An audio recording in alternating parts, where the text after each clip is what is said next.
And I'm live for the first time in a long time. I think it was around mid-October, right before Halloween, I believe it was, that I was actually online. For many different reasons. But let's just kind of take a look. There we go. Oh, someone liked it. There's someone here already. But there's no viewers. They're like, yeah, I'll like it, but fuck watching this guy. Okay. Let's do a little bit of Dying Light 2 on the PS5. And the reason why this is pretty special is because it's also... Hey, Charlie, how's it going? It's also the first time that I stream with the new computer, the new sort of like setup as well, where I moved my screen back. I have my old... Hello, Mad Max. My old MacBook so I could see the screen, right? So I could see the chat. It's actually on the same table. Isn't that cool? I used to have a really ghetto-looking setup with like a metal tray. It was really stupid. And I used to have to like completely turn my head over. Now it's like... Well, I haven't streamed in a long time. You wouldn't have been able to watch me even if you wanted to. Yeah, so this is more of like a test stream where I wanted to play for a little bit. Not necessarily do anything too crazy. But I wanted to showcase a bit of the game. Sometimes when I used to stream on the regular, I don't know why I'm looking over there. The camera's up there. I was looking at the camera on my MacBook. Old ass MacBook. Now these guys... We can spear them. Give them a little head stomp. There we go. Fling him over. Whoops.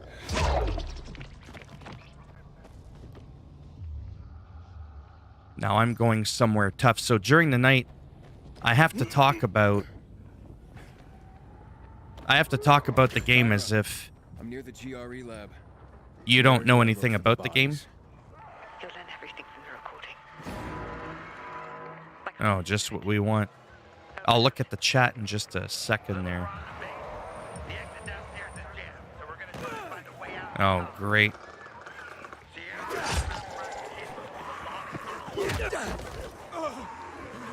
I'll look at the chat in a moment. I'm a little preoccupied right now. Want some of this?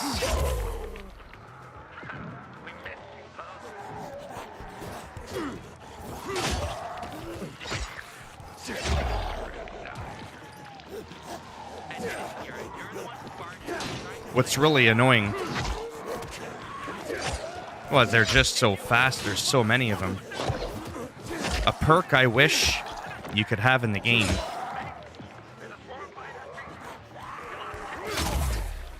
is actually auto loot. Because they give trophies that you can need to upgrade your gear.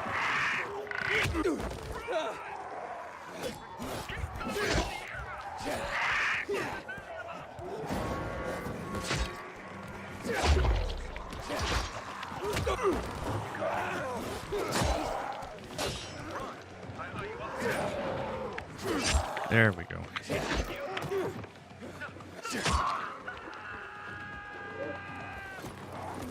See those uncommon infected... Would you fuck off? Well, at least you got your mask on. That's good.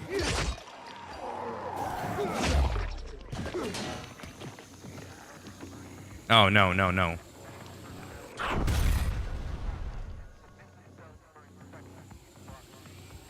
Oh, I had an old background. Yes. Yeah, I changed my background to not having a background. Let's talk about that for a minute, because, you know, that's exciting. So the reason I don't have my fancy, shiny gold background anymore is because it was on a tripod, and I was trying to look all... Not so much professional, just to have it so that it looked clean. So that there isn't a lot of what I call visual noise. Does that make sense? You ever watch a YouTuber and they just got like a lot of shit happening in the background, I find that distracting. I call that visual noise. Now, mind you, these are people that are successful. My live streams were never successful. I could barely average fucking 4 people in a live stream. So, but I was still critical. Oh, let's see if I can get this guy.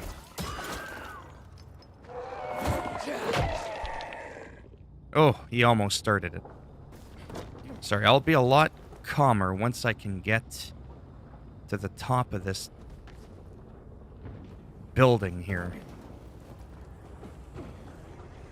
Anyway, so I found out that I didn't really have that much visual noise to begin with. I don't really have anything in the background apart from my chair and that stupid 70s wallpaper that's in the background there that looks like brown planks. It doesn't even look that nice. It doesn't even look like a barn. So I was like, why do I have a tripod with a big, massive professional photographer's background drop when I'm streaming for 2 people? Like, for real? So I was like, I don't need this shit.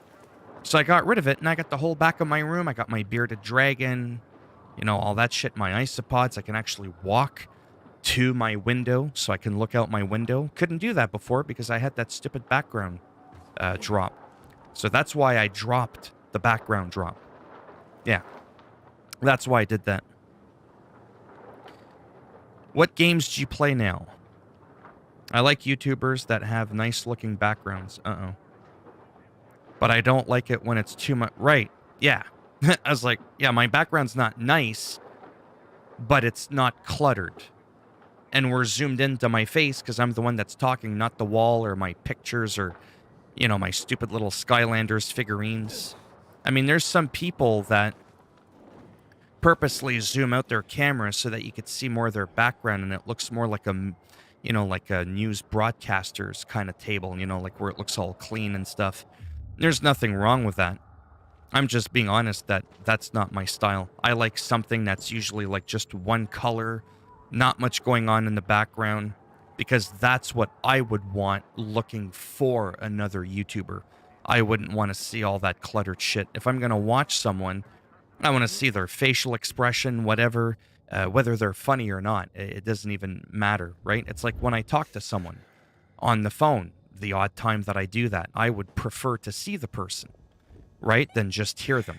That's why I don't like radio podcasts, because you don't see the conversation. I like to see the people interacting, right? So that's why I present on YouTube the way that I do, with my pumpkin head zoomed right in and not much of the background. But yeah. Yeah, because it's just plain, yeah. So about the games that I play recently, I've been playing Sifu, Dying Light 2. I still play a lot of American Truck Simulator, Skater XL, wrestling games, stuff like that. I haven't really been playing, like a lot of World of Warcraft. Not really a money issue, more of a time thing.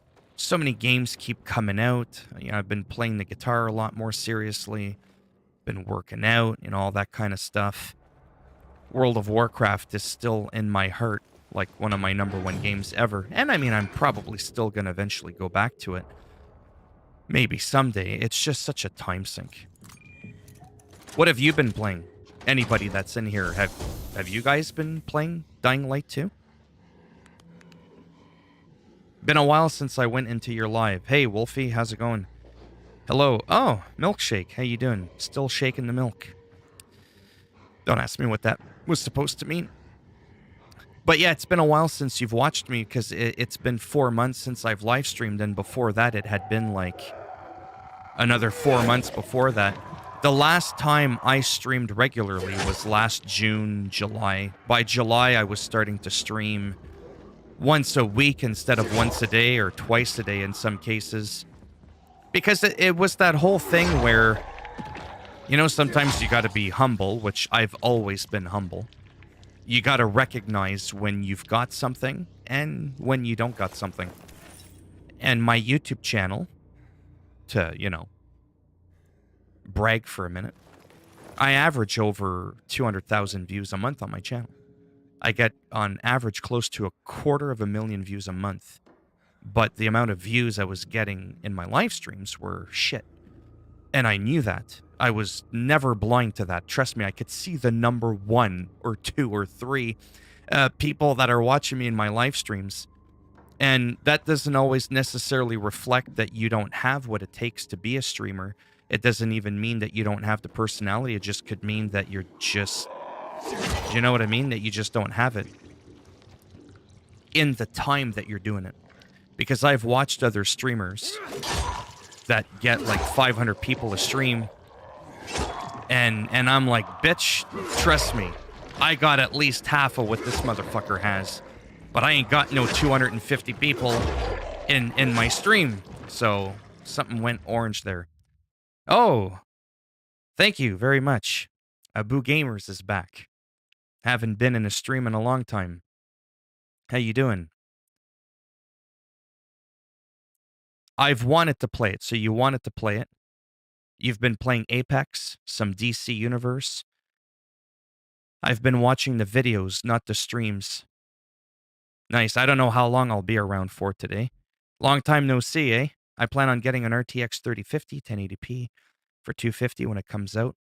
When I have a GTX 1050, so I think it would be a massive upgrade. Yes, definitely. Yeah, it's a lot of work to. Oh, I'm just pausing it. How many people pause their gameplay so they could connect with the people that are talking to them? What was I saying? Oh, so I would watch these other people that would have 500, 6, 1,000, 10,000 concurrent viewers in their live stream. And in a lot of cases, I was like, oh yeah, you can just tell this guy has it. Like I love Asmongold. Who's that other one that's always like Michael Does Life? I love Michael Does Life. He's really got like a unique thing going for him. Then you'll watch some other YouTubers and you'll be like, he's got 800 people in his stream.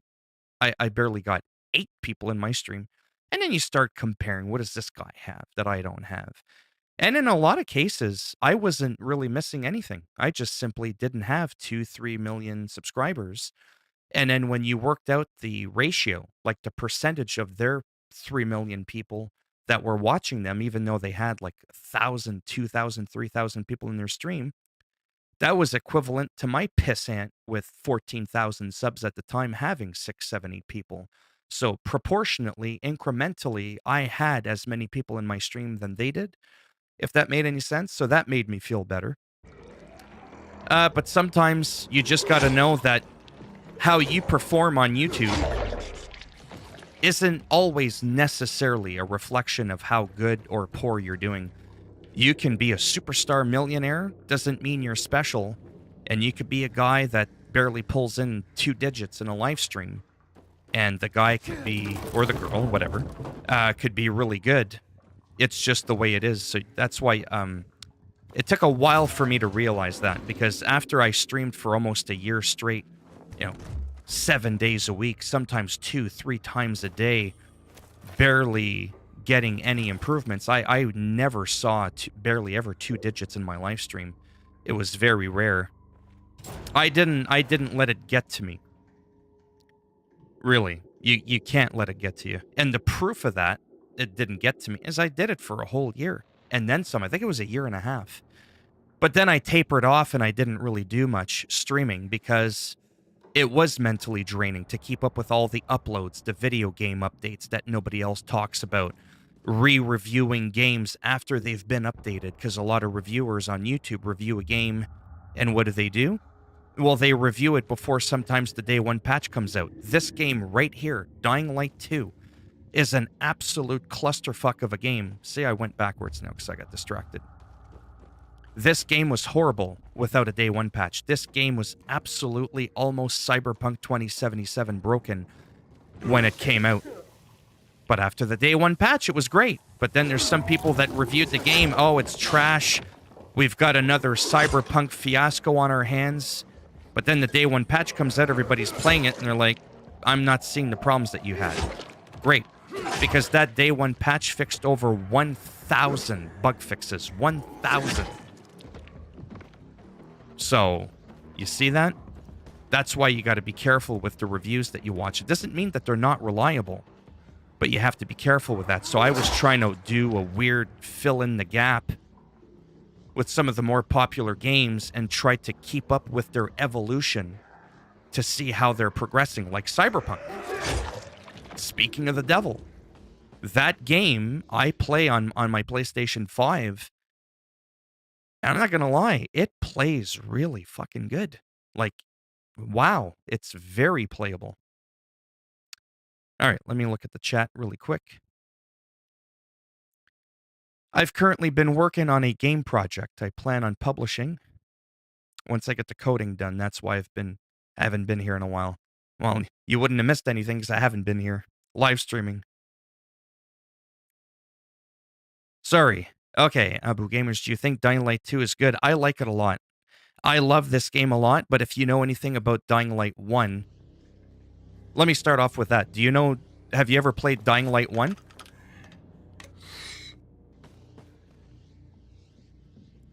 I got to start off with that. Well, let me just compare it to the first one, which I'm not really good at doing. This game can be, if you want it to be, a lot easier than Dying Light. Yeah, so this game I would say is easier than Dying Light 1. I'm a humble man. Dying Light 1, I wasn't able to finish. Dying Light 1, I never would have been able to play at night. I never played at night in Dying Light 1 because I sucked. There's no sugarcoating it. It's not self-depreciation, it's a fact. I am not necessarily a good gamer.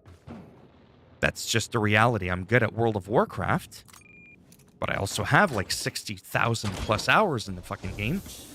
I just was not good. I found the game incredibly difficult. This game on easy, I find just that very easy. And this game on hard felt like normal on Dying Light 1. But there are ways that you can make this game harder for yourself. Oh, you do get headaches from first-person games? Yeah. Yeah, I've heard of people that get that. That's unfortunate. That's why I believe all games should be first-person and or third-person, kind of like Tom Clancy's Ghost Recon Wildlands. That's third-person, and when you shoot, you can have it be third-person or first-person. It's all about options. Grand Theft Auto 5, first-person or third-person. Red Dead Redemption 2, one of the greatest games, one of the greatest achievements of our time, of any time. First person, third person, right? To me, it's all about options. The more options you give your people, right? What happens? The more options you provide, the more people you cater to, which comes back to that game Sifu, that I do like the game. I just feel it doesn't cut it for the price. And that's a hot take that not a lot of people agree with. But I'm also not here to kiss people's asses, right? I mean, I spent my hard-earned money on it, $70 fucking Canadian. I'm having a wonderful time with the game, but I'm not having a $70 experience. Right here is a game I'm getting my $90 worth, out of. I was going to say about $20, 15 to $20. Yeah, the more options you give people, sorry, I didn't even finish my sentence, the more people you cater to. Oh, I don't like first person. Great, play it in third person. Oh, I don't like third person over the shoulder view. Great, have it so you can also center the camera. Something that Red Dead Redemption didn't quite do in Grand Theft Auto, but, that was about the only thing that kind of bugged me a little bit. That's why I like Hitman.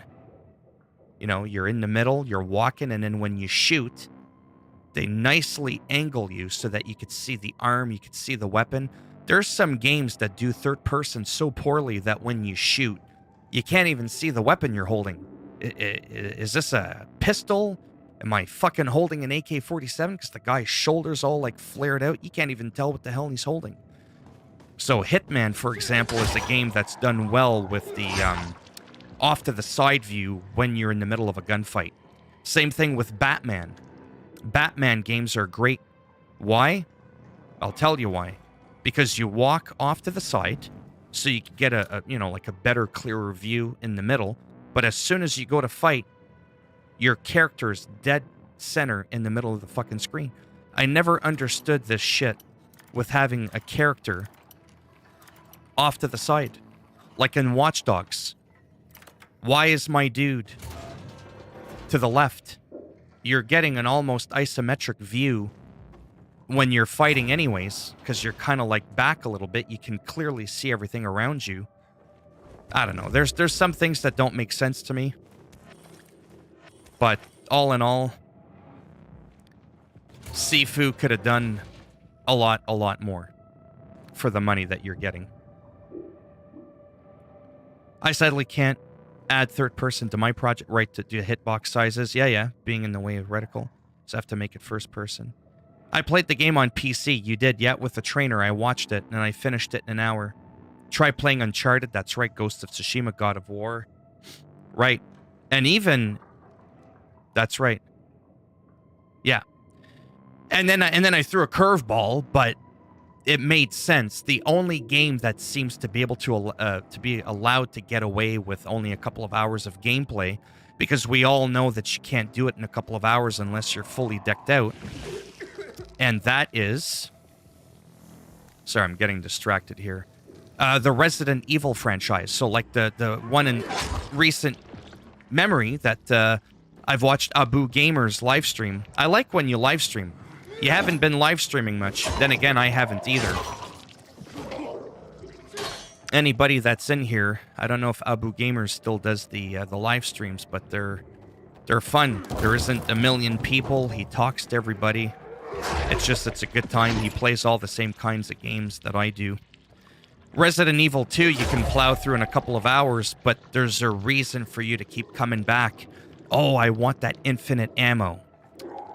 Whatever. I didn't quite get that weapon. I want to be able to... I can't really explain it off the top of my head. Resident Evil, damn it. It's got a lot of reason for you to keep coming back. I finished all the Resident Evils multiple times, different difficulties. That's the biggest one right there. Multiple different difficulty settings. It completely changes the game. I played it on easy just so I could get the unlimited ammo. Then you step it up a notch. You save up your coins or whatever. Now you're getting that badass weapon. It now has unlimited ammo. Now you're able to crank up the difficulty. You're able to maybe go on village difficulty, which was the highest one, which I did. And a lot of people did too. Yeah, you've been busy, eh? Yes. Sorry, I just read that now.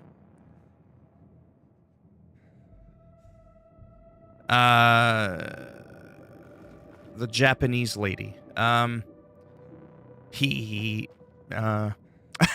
don't remember the name. Well, because she changed her name a lot, right? The moderator name. Haruki, I think, was one of the main handles, if you will, that she used.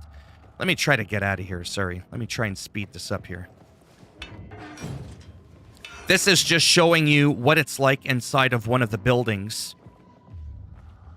Oh, did I have to? Oh, I do have to go investigate something. See what happens when you're distracted? That's another thing I'm not good at. Uh-oh, it's morning. It might get more difficult in here. Sorry, I gotta take this.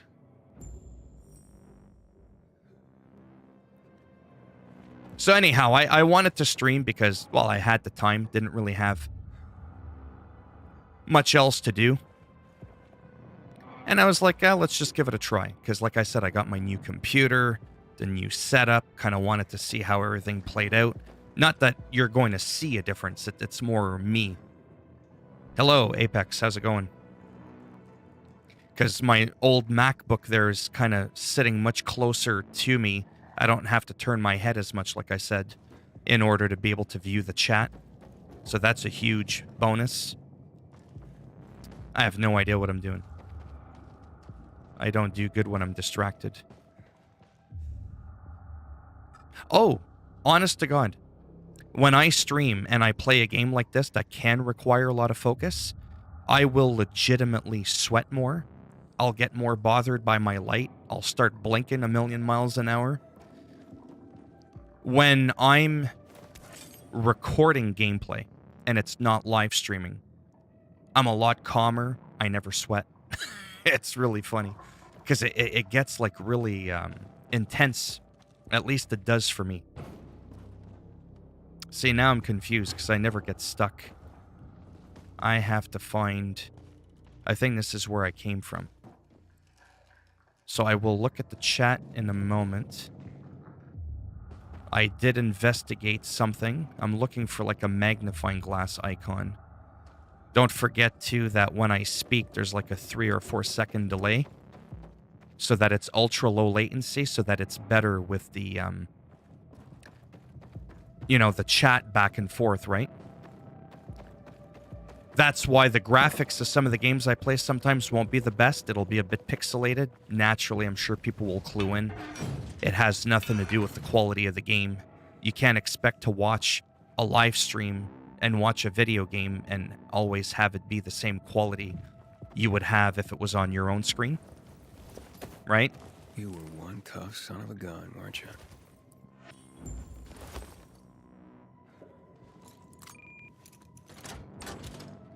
So again, these are GRE medicine labs. You can get some inhibitors in here, and it just so happens that this one has a quest in it as well. They all virtually look the same. Sometimes some of them have fog in them, and you can barely see like a foot in front of you. And it's actually pretty dramatic. Anytime you come inside a place like this, you actually want to come at night because all the big freaks, if you will, they're out partying on the streets at night, right? And during the day, the streets are safer and you don't want to come in here during the day. Maybe I'll show you what happens when you come in here during the day. It's actually really effing nasty. And even though I'm overpowered and I've got amazing gear, I will get my ass handed to me severely. If I come into this place or any shop, any enclosed area, any building, it's like a vampire. During the day, they're hiding out, you know, wherever. So the movies say, right? So we're almost done here. There's usually 3 levels. Sometimes there's a boss at the bottom here, near that. Now, those ones that run... Holy shit. Those are just infected. Regular infected.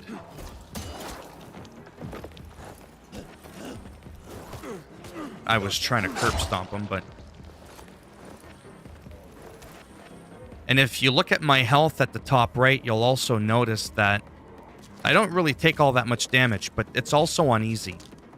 And I'm also rank 9 geared, and the enemies are rank 7. Once I do a lot more things, that's right, Scorpion, and I level up the world around me. This is also post-game. It's probably important to mention that. This is post-game. So in post-game, the world, holy shit, is asking me if I want to show the shit or hide the shit. Let's show the shit. Let's show the holy shit. So post-game, sorry, is a lot harder in that everything scales with you. So when there's nine levels in the game, in case you don't know the game, there's 9. Let me just show you. There's 9 ranks. I don't know if Abu Gamers is still in. Okay, love you too, man. See you later. Yeah, he's got to go. Let me just go to my character here. See rank 7? And as you level up your combat and your parkour, you'll slowly start increasing the player rank. Mine's at 7. 9 is the maximum. But at rank 3, I was able to get rank 9 gear. So I was running around one-shotting everybody. Look at my gear. 9, 9. I also have a thing that makes it so that I can repair my weapons forever. See that? I just fully repaired my weapon and I can keep applying it over and over again. It's an infinite rare weapon charm. So that's something that's hugely different from the first game. Again, I'm talking to the couple of people that are in here as if you know nothing about this game, because that used to be kind of the original idea behind my streams, is that I would talk about and showcase some of the differences, some of the things I like, some of the things I don't like, so that when you're watching, you could be like, oh, that's kind of cool. So when you do find a weapon you really like, you can, in fact, keep it forever. And you can apply it on all your weapons. The correct charm. There's an infinite use. It's not just one weapon at a time. That's a huge game changer. That's by far the number one biggest thing I like about the game. But it is very RPG-like, kind of like in some of the Assassin's Creed we had in recent history. When we zoom out here, we could look at the top left and the little silver banner, level 1 to 2, enemies. This is 2 to 4, 1 to 2. So it's gated 3 to 4, 5 to 6, 5 to 9. This is your high-end area, 5 to 9. And you could be thinking to yourself, oh man, that sucks. Depends on your preference. People like to feel powerful. I like to feel like I have more moves and tactics in my arsenal, but I don't want to be running around one-shotting stuff. So if that's what you want to do, you actually don't want to beat the game, if that makes any sense. You don't want to do that, or just leave it on easy. Otherwise, once you finish the game, even though which I have finished the game, this is post-game as I explained, even though it says 1 to 2, this says 2 to 3, everything will be my level 7. Unless there's a specific old side mission that was level 3, then in that rare instance, that mob or that boss that you're going to fight will still be level 3.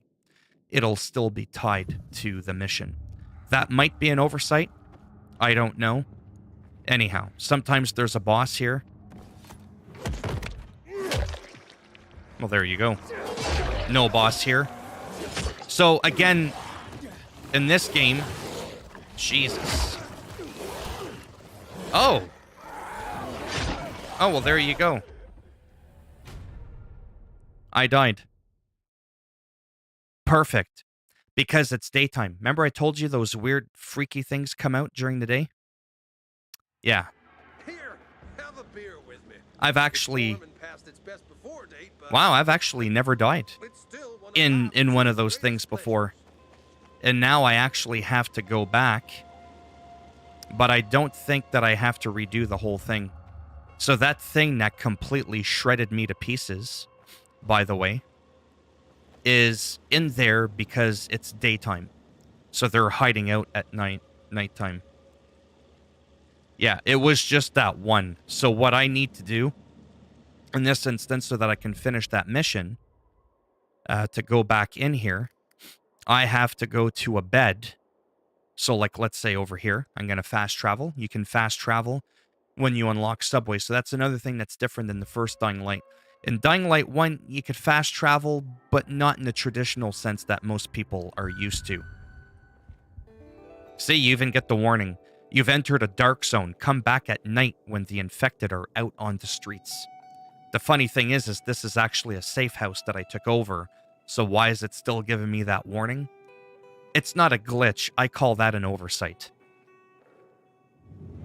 The fantastic news is I know this part was a little bit boring, like in an enclosed environment, but I still wanted to showcase that. And because it took me so long, and it ended up turning to day, we saw how difficult it was. I got killed instantly. These respawn again. All of these, you can always get some high-end loot. They respawn about every 20-25 minutes. So again, the game is a lot more accessible. And as a result, it made me become very aggressive with the game, and I already have about 100 hours in Dying Light 2. In 5, 6, 7 years of Dying Light 1, I don't even think I have 50 hours, 60 hours. And that's because I found it, for me, it was too much. I couldn't do it.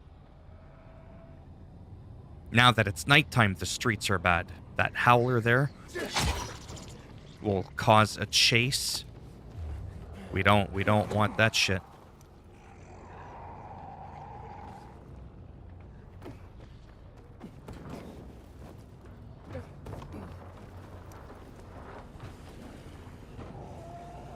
The good news is I don't have to go through the whole thing again. You'll notice that I was opening doors when I was in here. I don't think the whole thing reset. I've actually never died, like I said, during one of these research lab things that you got to take over. They're just a very small part of the game. It's not like you got to do these all the time.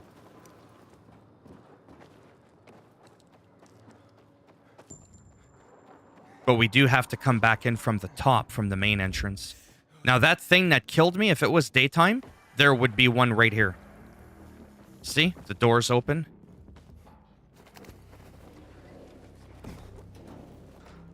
And I can...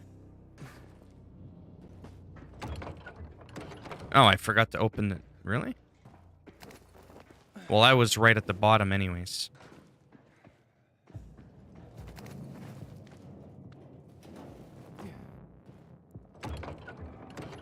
So when I died, I thought that was the whole fucking point. When I died, I think it relocked the doors. So that's fucking dumb. But I think if you leave and you come back, they're still open. Yeah, locked from the inside. It's like when you unlock a shortcut, that's the whole point of unlocking the shortcut. So that you don't have to do it again. Well, we'll see if enemies came back. The hell? Okay. Sorry, I'm like really thrown off by this. I've never had... See, I did these earlier. What's the point in doing it now? If you die and it just relocks it anyways.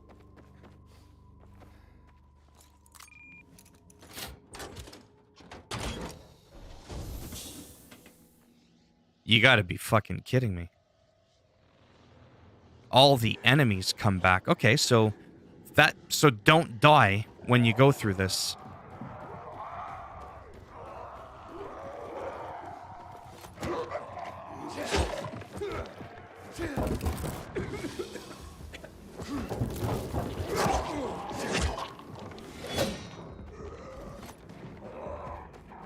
See what I did there? The fuck? There we go. I'm not going through all that shit again. I don't want to spend like another half hour in here. But unfortunately, there's a very important mission in here.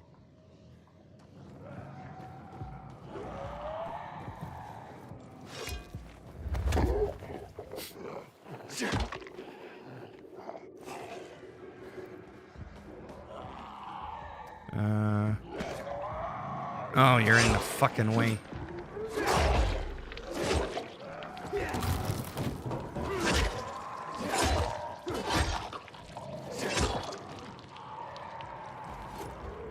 Now I think this is where I came from. No, it wasn't. Okay, good. Excellent.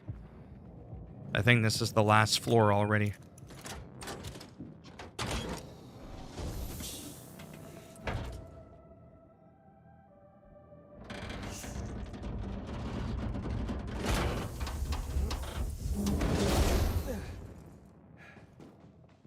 Don't even know if I'll have a chance to play Sifu. Maybe. So remember, I got completely manhandled here earlier? Yeah. There's no manhandling here. Where's that gray super mutant thingy that kicked my ass in like 3 seconds? Exactly. These guys are hitting me and I'm barely taking any damage. That thing that killed me, by the way, is called a volatile. I've never been able to kill one, by the way. And you can kill them, I've just never been able to. What I can do is this, but I don't know if it's going to work. If I die or something happens. But now I've opened up the door to the outside world right here. So if I were to step out, like I just did, I can step right back in without having to go through that whole spiral thing, assuming it doesn't lock on me again.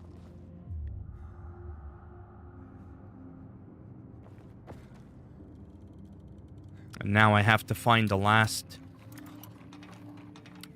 tag for the side mission. And that's the part that I'm unsure I'm going to be able to find.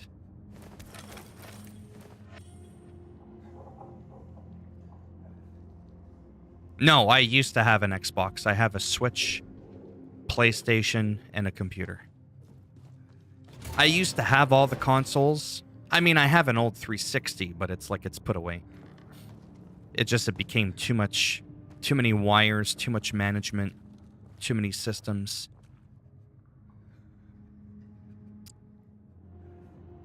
Doesn't even say that I've completed it. Oh, it does. Okay, I get it now. So the check mark, I had completed it before. It's that there's a mission in here that could give me a lot of XP that could help me rank up. Because like I said, my world is at rank 7, and I want to get it closer to 9. It is getting hot. Because it was cold for a while in my room because I have the window open. All right, so, perfect. I think I found it. Younger than me. That should be it for that, hopefully. So this entire time I've streamed, now we're finally able to see what the game looks like at night.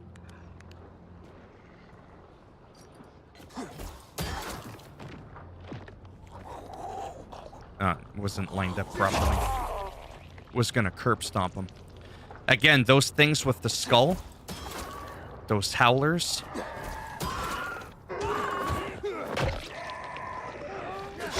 See how I fucked that thing up? Those are what create the chases at night.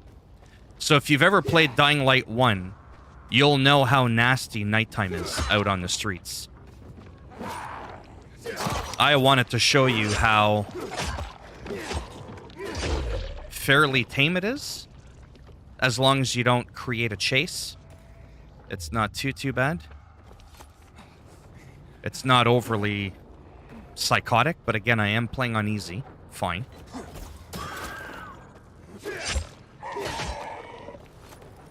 Don't give him a chance to scream. And all the chase does, by the way, is you get those infected that come after you, not the volatiles that kill you in 2 seconds.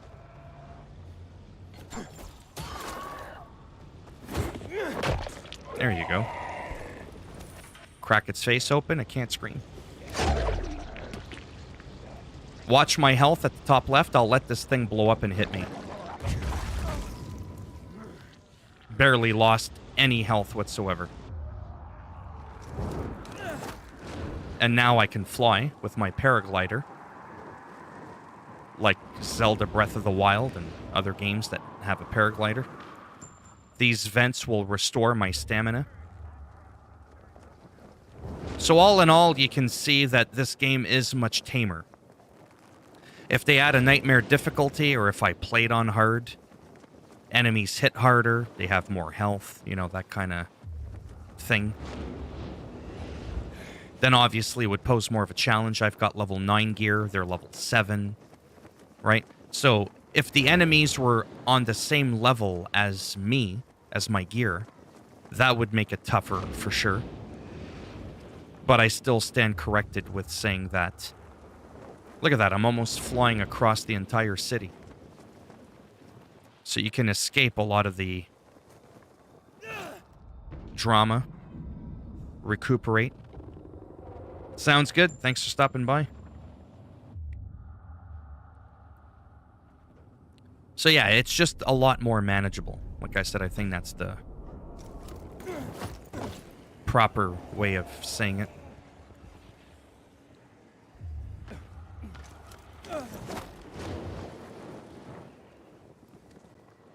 And we've made it without even basically having to fight anything. But again, I'm choosing to do that, right? If I don't want to use the paraglider and I just want to play at night, and I put it on hard difficulty, everything's the same level as me, I think it's going to be a lot more difficult, literally. I did try it briefly for a bit, and it was more difficult, but I'll still stand by saying that Dying Light 1 is, I would still go as far as saying, still noticeably more difficult. So that could be a put-off for some people. Kyra. I'd have to see how it is at 9 when everything's scaled the same.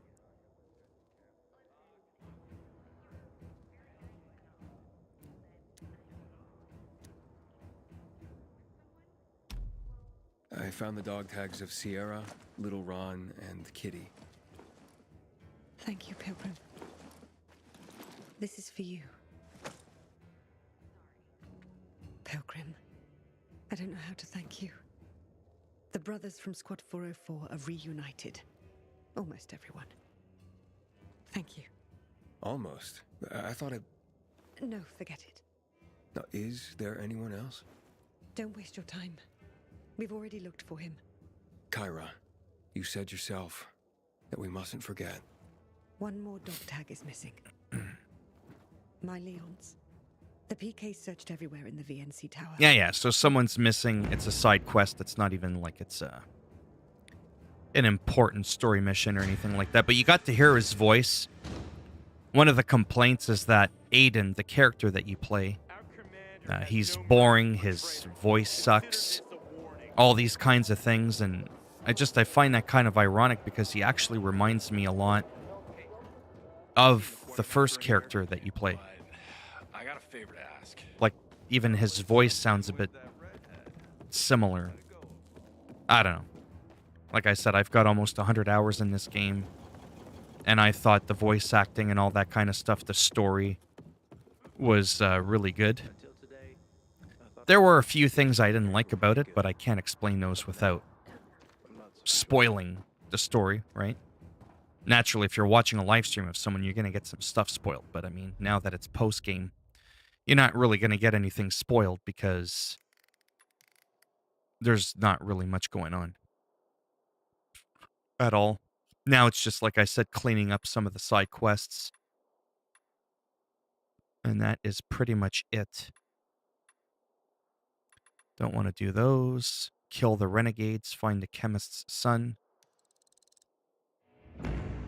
Sure, maybe I'll do that. And maybe... So that's over here. And I will do that during the daytime. So I'll fast travel over here, close to it. Show you the daytime so you kind of like walk around.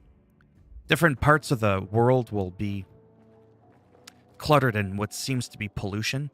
Again, these are all old subways. This used to be open, but it's closed because I cleared it out. As far as I know, there's no way to reset all subways and, you know, renegade camps and all that kind of shit. It would be neat if they did that, sort of like how they do it in Far Cry, so that you can... And I think Assassin's Creed does something similar to that too. I can't remember. But yeah, that would definitely add a little bit more replay value. But Techland, or whatever they're called, they promised us 5 years of support for this game, half a decade. And so I'm pretty sure we're going to see a lot of shit. Like a lot of good shit. I still think this was a very smooth launch. See, here's what the game looks like during the day. Don't know how well it's going to translate on the stream. Like I said, the stream quality is always going to be lower than a recording for obvious reasons. There's a lot less enemies as well. You'll remember Dying Light 1, even on story mode, you couldn't really enjoy the world. I didn't really feel like you could constantly just roam around the streets and just get a feel for it. Maybe it's just because I wasn't good at Dying Light 1, but I always felt rushed, stressed. You'll see friendly NPCs everywhere. Look at that, I'm walking everywhere. There's only one that followed me.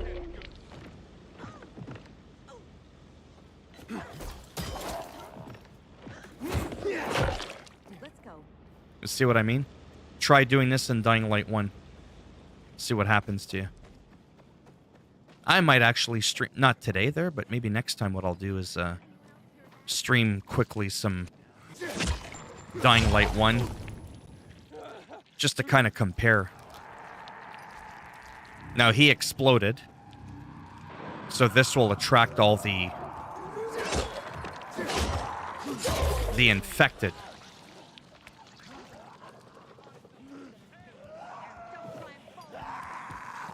See those guys that jump.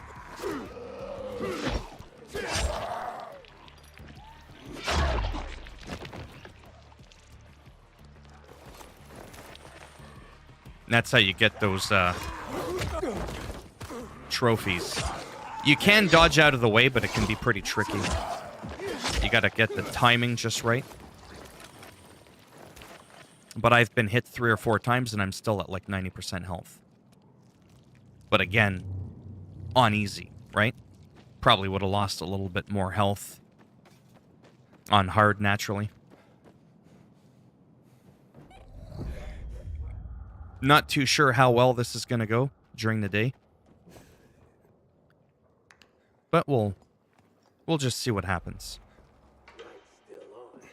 Oh, there's no volatiles in here. Okay. I don't think. Now, renegades are tougher. They're smarter. They dodge, they block. Even though I'm making them look kind of stupid right now.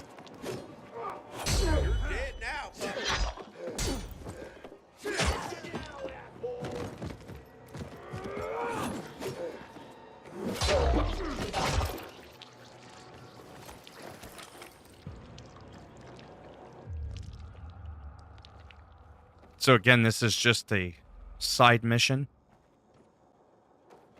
How long have I been streaming for? Oh, it's been almost an hour already. I was going to say I probably will have to go soon.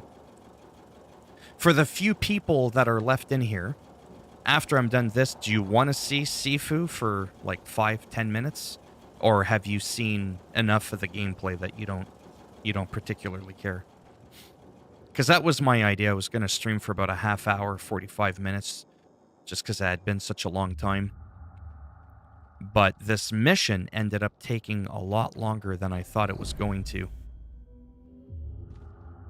Not really the end of the world.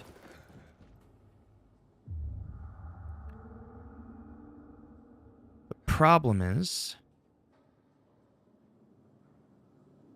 Oh, maybe it's up here.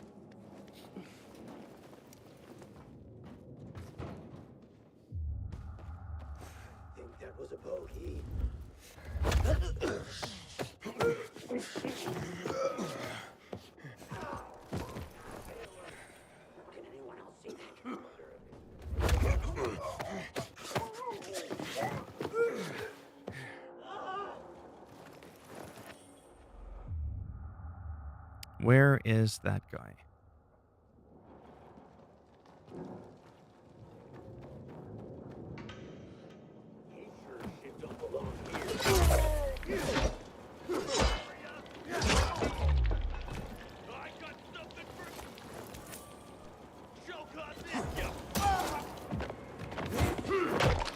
Head stomp. That never gets old.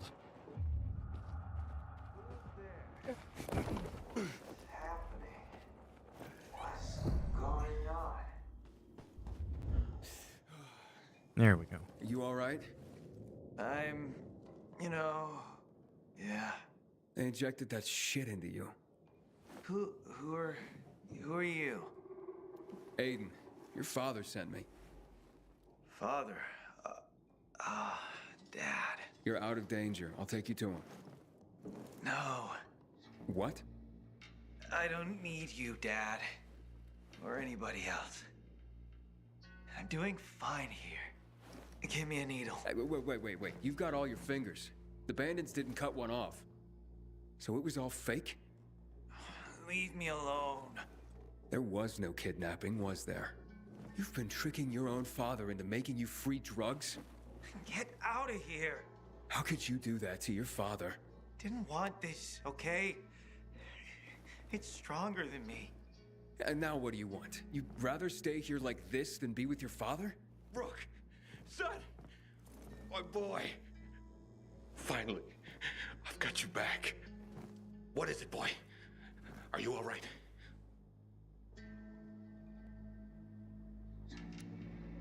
Look, there was never any kidnapping. What? It was all a show, including that severed finger. But how could that be? Rook, say that's not true. I tried to kick it. I tried. I didn't want to keep taking. But I started getting high with them. When I mentioned you, they realized you were their former teacher and a chemist. I like the story a lot. Rook, I I mean, wanted to stop. this is just a side story, obviously, right? This is just a side mission that has nothing to do with the come back main. home with me. Really? You'll always be my son. Yeah, that's great. It's hard for me to talk about the story without talking about spoilers. It's one of those things where,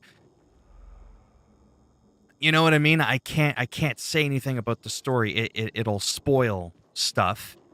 So, there's like 4 people in here. It's not like I got a million people in here. So if the people are okay with me divulging some information, I can share with you the single biggest piss off that I have gripes with about the game's story. Future wifey and hubby, how's it going? Yeah, so this game I do recommend it. I really do. Like I said, I already got like 100 hours in the game. I'm still playing the game post-game. I'm just enjoying the world. I can't wait to get it up to rank 9. To get the world at rank 9 because my gear's rank 9. But I'm rank 7, so all the enemies are 7, so everything's a little bit easier. Plus the game's on easy. I want to make it a little bit more challenging. But the story, I'm dying to tell you, if it's okay with you two, or the people that are in here. I want to share something about the story. Actually, I think I can share something about... Oh, I can. I am confident I can share something about the story that won't spoil it. I feel confident, so I'm going to say it. On the count of 3, I'm going to say it.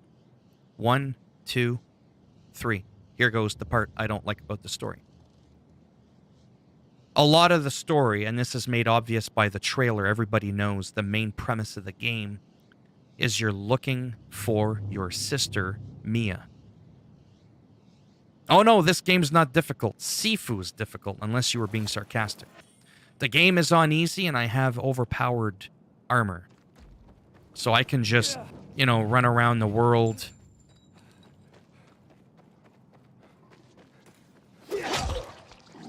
Did you just get in here, future wifey and hubby? Because I can explain something about the game after, in terms of difficulty. But anyhow, so you're searching for your sister, Mia. Everything's about your sister, Mia. I'm not going to talk about the story itself, but just that the main premise of the game... Oh, okay. It's easy. The main premise of the game is you're looking for your sister. You go on about it all the time. 40, 50 hours into the story. Mia.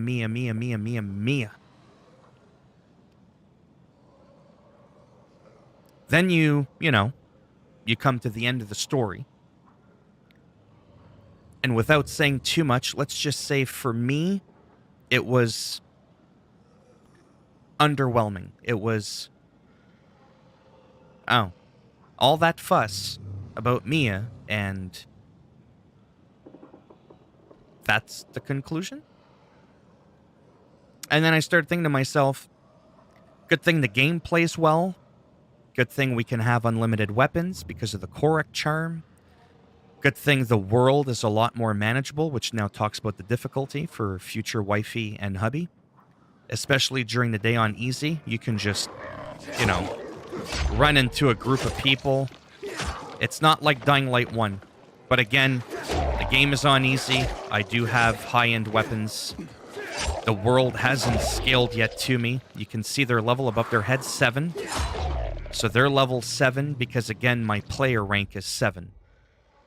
Okay, that's very important because this game, like I mentioned earlier, but I don't think you were here, it's kind of like RPG.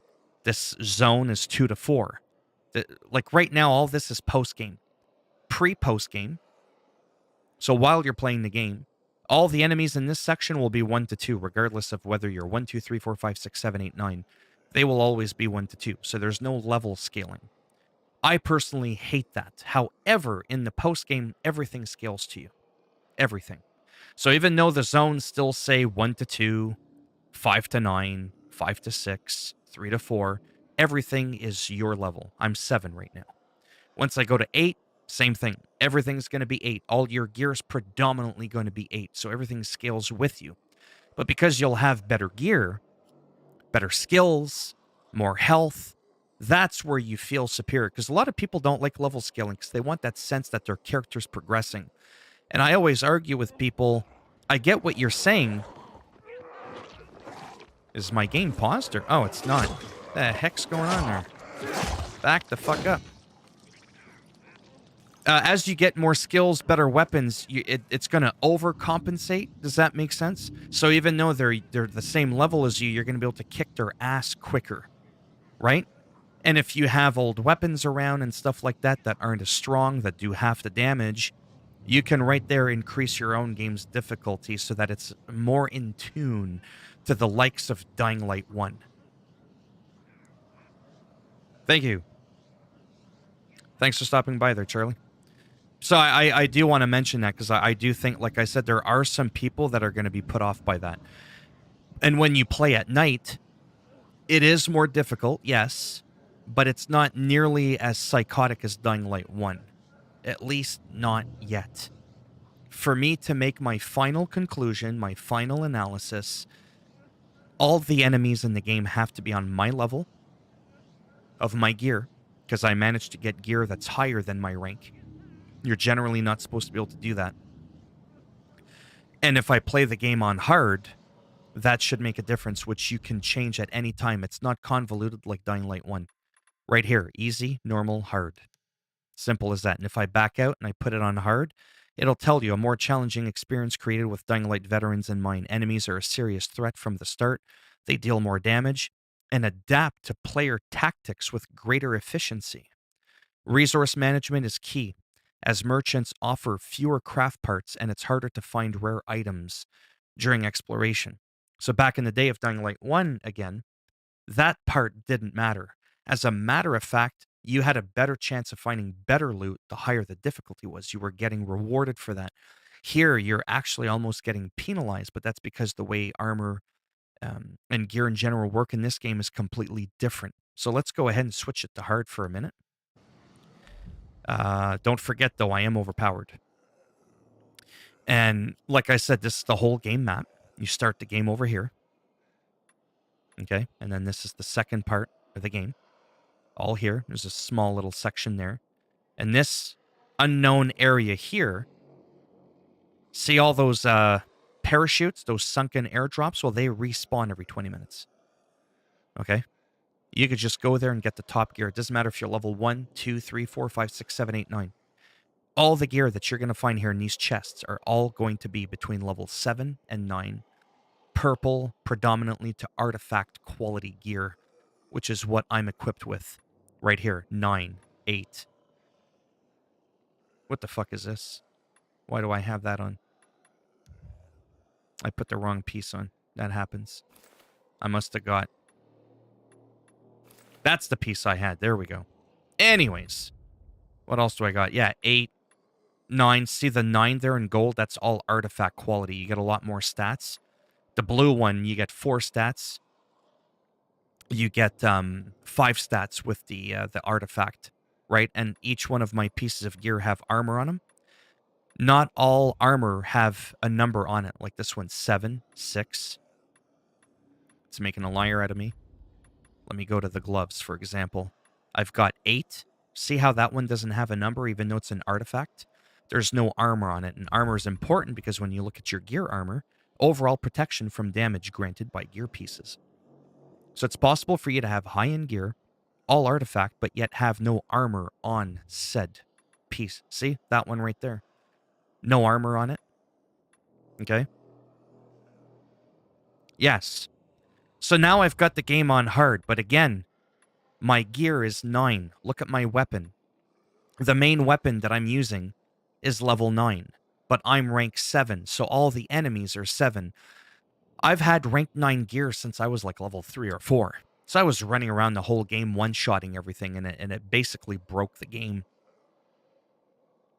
But I wanted that for the sake of YouTube, for the sake of sharing with people, you know, what the game looks like, explaining all these things I'm explaining to you. How do you drain the sunken city? All that kind of stuff. I can't do that if I don't plow the game, plow through it. So it's almost like as a joke, I had to sacrifice a legit playing experience so that I could talk about the finer details about the game. See? It's on hard right now. Game's on hard.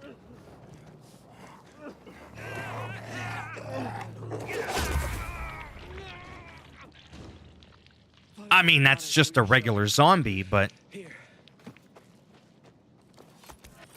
I'm almost tempted to... I mean, there's like nobody left in the stream now, but if there was like 20 people, I would have played Dying Light 1 for a minute just to show you, you know, like the difference.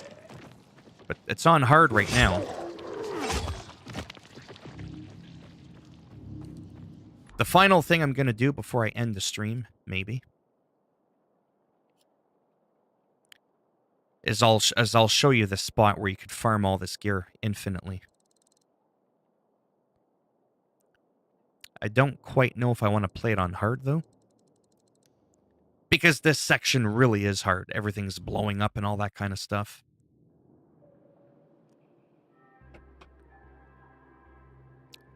So my single biggest tip for people that want the game to be hard, hold on to weaker weapons as you progress. Like through the different ranks, hold on to those older weapons because you'll do a lot less damage, and that'll give you a much greater sense of difficulty in the game. Again, let me just show you this again really quick. Trying to share with you as much detail as possible. So my weapon does 353 damage. But an old weapon will do like, you know, I have weapons that do 40 damage. So naturally, 350, 330, that's a lot of damage, right? That's like, you know, just a lot of damage. That even on hard, as you can see. But again, that's not really fair because he's rank 7 and my gear's rank 9. See? 7. 7. That's another reason why I'm plowing through all these, you know, side missions and all that. Is because I'm trying to get my world caught up to my... Whoa, whoa, whoa. To my actual gear.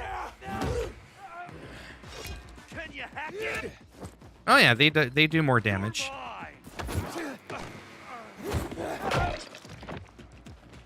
He took an extra hit. You're dead. I'm making it sound like it's bad. I'm just trying to be honest with people that have a certain level of expectation based on Dying Light 1's difficulty. This game is just a lot easier. So far. 100 hours in. It's been... The most challenging part about the game have actually been the towers. There's a lot of towers that you got to climb up, and it's like a puzzle. And that part is really difficult. Like, you got to time everything properly, or you fall. You got to scale these super tall buildings. It's completely psychotic. Like, it's insane. That's really the best way I can explain it. So again, the game is on hard right now, but it really isn't a proper depiction of the game's difficulty. Someday, like I said, like a broken record, when I get to 9, everything's at 9, I'll get a better idea, because 2 levels is a big deal in this game. That's a very big deal. Like, if you're level 4 trying to take out level 6 people, and you've got level 4 gear, you're going to feel it, especially if there's 4 or 5 people on you. when you have level 9 weapons like I did, I was one-shotting everything. You're not going to get that in Dying Light 1. Now, this is a bit of a spoiler because, well, there's no choice in the matter. But this section's usually underwater. You'll see the section that kind of looks like it would normally be underwater. It's called the Sunken City. All of this here is normally underwater. You can come here very early on in the game, like level 2, 3. These guys hit hard. What happens if he blows up on hard? Okay. Yeah, they do more damage. I could potentially actually almost die.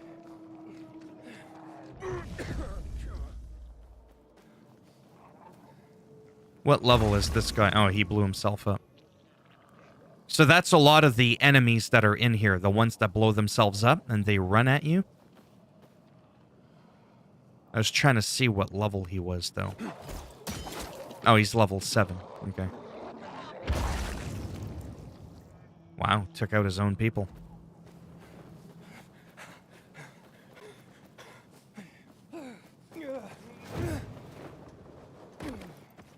But as an overall complete package, I definitely say this game is worth it. I mean, games are expensive. If I could go back in time and, you know, take my money back, I don't think I would do that. Like I said, very satisfied with this. You know, in recent memory, what was another game that came out that was a first-person open-world game like this? We had Far Cry 6. I never finished Far Cry 6. I think I have 15 or 20 hours, maybe 30 in Far Cry 6. I'm not saying it's a terrible game. It's just, I wasn't feeling it. There's just something about it that I was like, you know, didn't really exhilarate me like some of the prior Far Cries in the entry. This game really, like I said, hooked me. And honestly, I think the reason predominantly for that is the difficulty wasn't absurd. Yeah, this is on hard right now, which, to be honest with you, I'm probably going to get my ass kicked. So I am going to put that on easy. Whoops.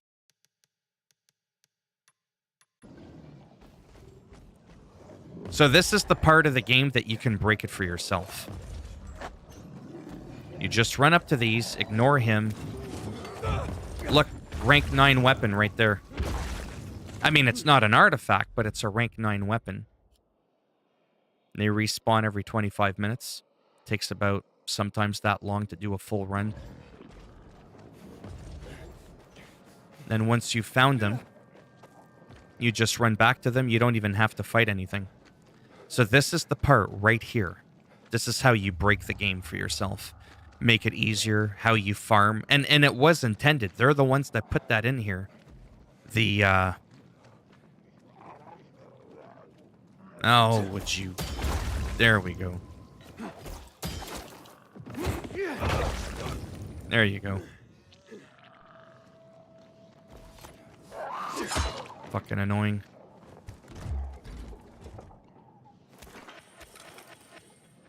More loot there. Gotta keep looking at my map so that I can mark the next one. So this is the Sunken City. Again, you can swim this in about 22 minutes, I want to say, with no enemies. In this one, if you're really fast, you can do this. See? Level 9 artifact pants.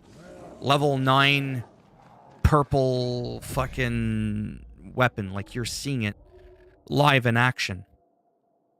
Let's go to the next one. Then you can just run by them. You can climb. Those guys that explode are still at the top, though. But you can still see how relatively easy this is. And this is considered a high-end zone. Like, I mean, I can try to fuck this guy up on easy.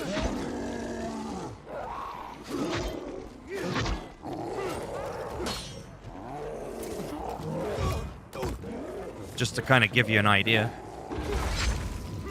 So he's 2 levels below me.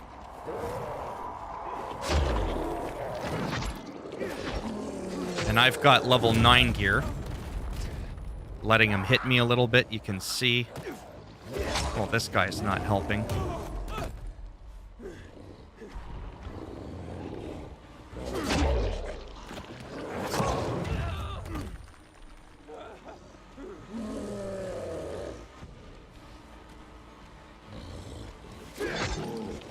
Different parts of his body can be harder to hit, like it won't do as much damage sometimes on some of them. But as you can see, it's still very manageable.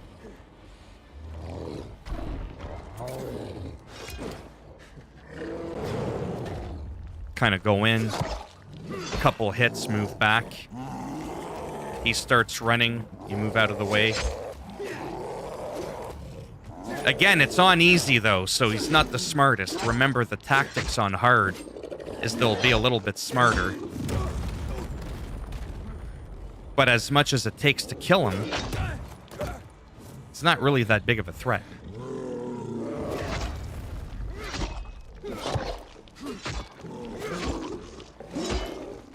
So imagine this on hard, and him being a level 9. I could promise you that would be a big deal.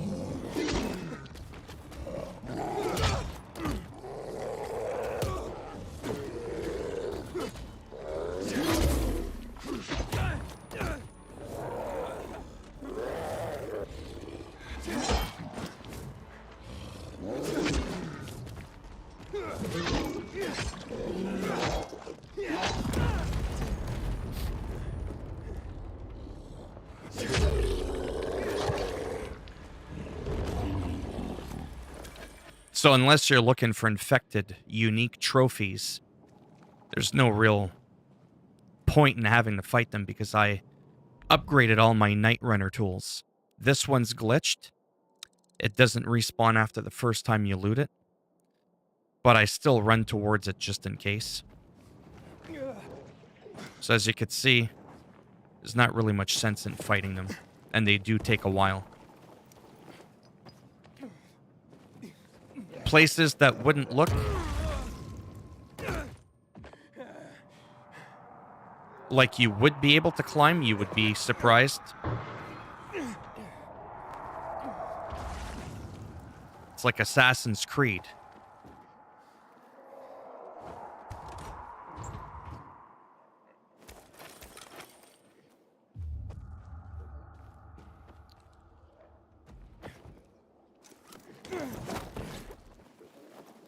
So this gives you an idea, like I said. If you end up wanting to farm this place after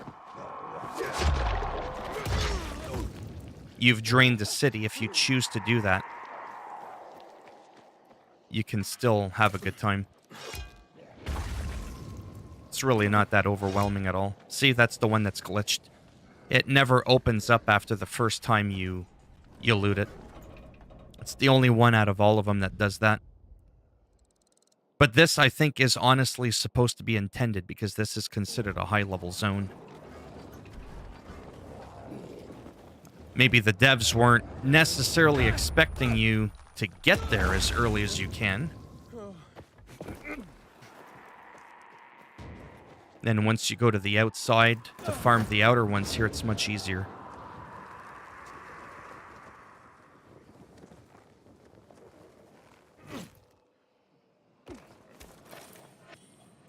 Eight artifact. That's pretty good. I'll go to this one. Anyways, I'll do one more. And then I'll take a break. Whoops. I wish I could have shown you before and after when it was all underwater. You can actually see the enemies in the water, but they're like floating and they don't explode, they don't move, they're basically dead. Because you can choose post-game, like I said, you can choose to still have this place underwater. But when you're fast and you're just moving from area to area, it's a lot quicker to farm gear with the enemies. which is what I'm trying to demonstrate here.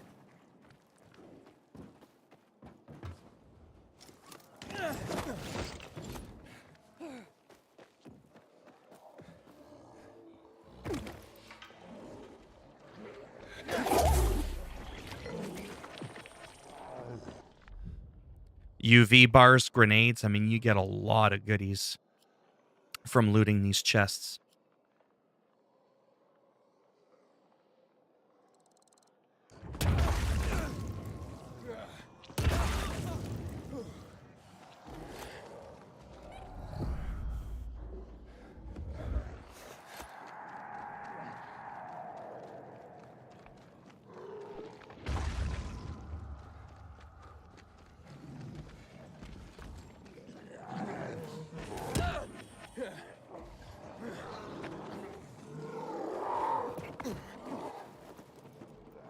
See what I mean? Like when you focus there. I mean, I know I keep pausing the map, but that's because I want to make sure that I'm sort of running in the right direction there. You can see that it's quite manageable.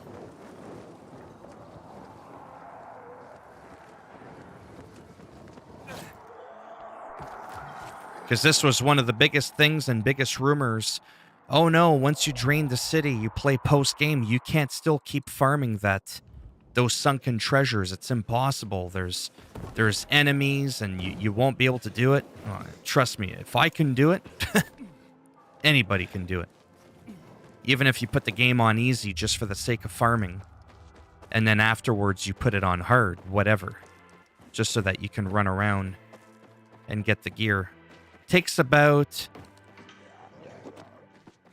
I think, about 14 minutes. It's a good 7-8-ish minutes quicker to do this than it is to do it underwater, even though there's no enemies. So even in post-game, if you choose to keep the water, I think that's a mistake personally myself.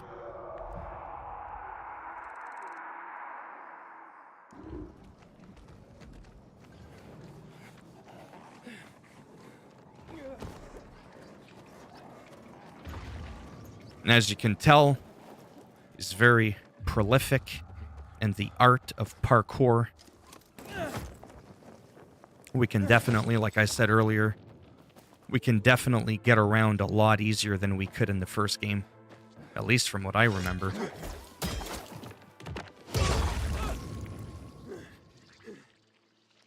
Yeah. But I wanted to show you this because... Which way am I going now? Anyways, it's pretty much... Oh, it's right behind me. It's right down here. But it's showing you the... See? High-end gear again. It's showing you how accessible it is. I know I keep using that word a lot, but this really helps paint the picture of difficulty or the lack thereof one. But again, this is not 100% accurate. That I have to keep stressing.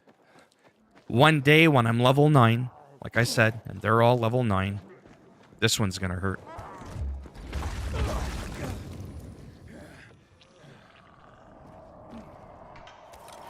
You always get your med kit. There's only 2 more now. It's really not all that bad. I haven't come anywhere close to dying. At all. Not even close. Like I said, you can climb places that normally don't look like you'd be able to climb.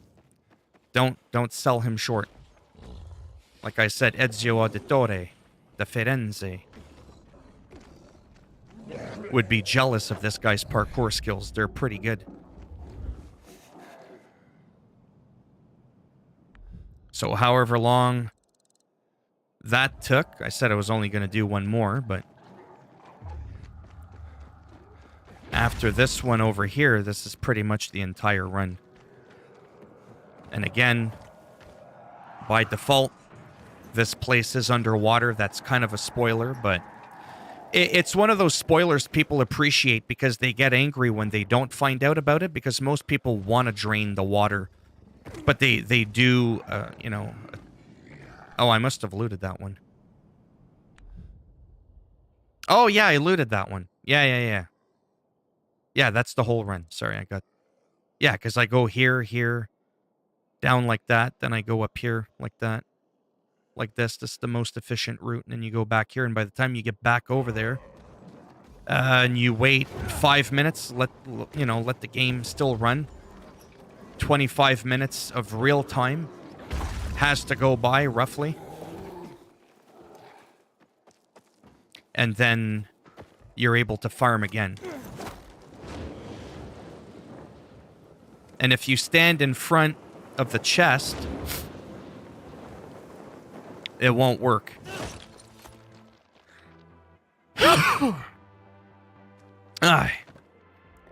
You have to go away. Here, I'll show you here. See? Stuff hasn't spawned back yet.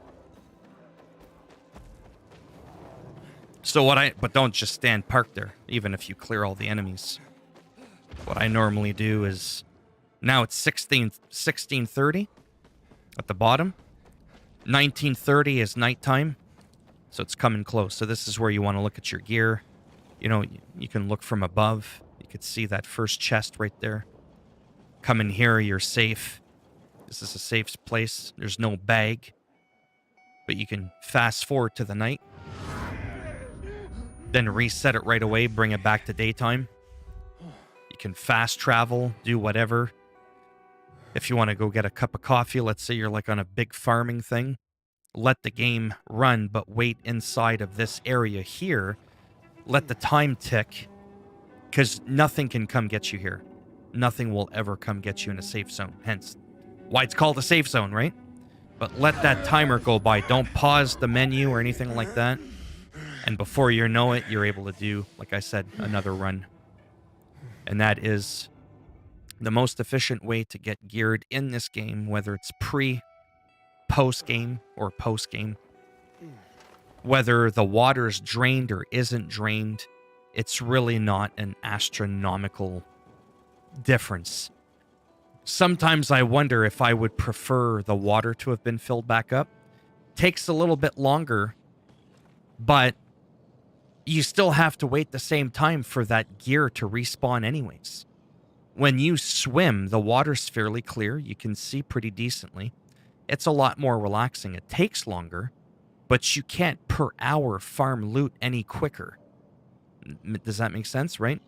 You can get a run in quicker, but if you just want to keep going and going and going, this is no quicker. This is only quicker if you want to do one run, forget about it, fast travel, go on about your business.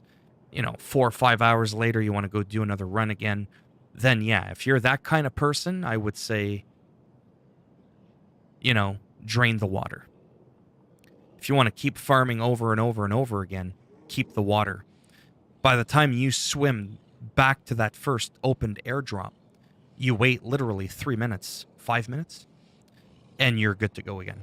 Whereas here, I'm going to have to AFK for like 12, maybe 8 to 12 minutes kind of thing, because it's much quicker. So, again, these are all little details that can kind of help you decide how you want to play the game. So it's a spoiler, but one of those that people usually appreciate, because you don't know all this information unless you go through the motions. And then once you go through the motions, you drain the water, you don't drain the water, it's too fucking late by that time. If I want to go back, I can't go back. So, anyways. Definitely going to end the stream here. There's only like 1 or 2 people in here now. But we had a few people come in, and I got a nice donation from my friend. 25 Canadian dollars. That definitely helps a lot. But yeah, hopefully that kind of helped answer some questions.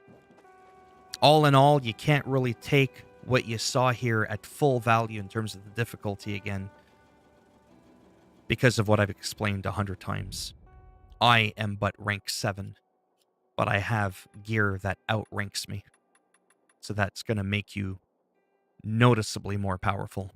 that even on hard, you won't really be able to tell the difference. It's in the long run of playing on hard, everything actually being at your level. That's where you're going to feel it. Having less resources, the renegades and some of the enemies, maneuvering around you a little bit better when you've got 5 or 6 enemies that you're trying to whack on and they're all predicting your movement a little bit better. That's where you're going to start feeling that difficulty. Just running around from zombie to zombie or infected to infected, giving a whack here and there, you're not really going to notice a big difference. Whereas again, Dying Light 1 was much, much more difficult that I never finished the game. I ended up having to get somebody else's save on my PlayStation with a bunch of like millions of crafting components because it was too overwhelming for me. So, yeah.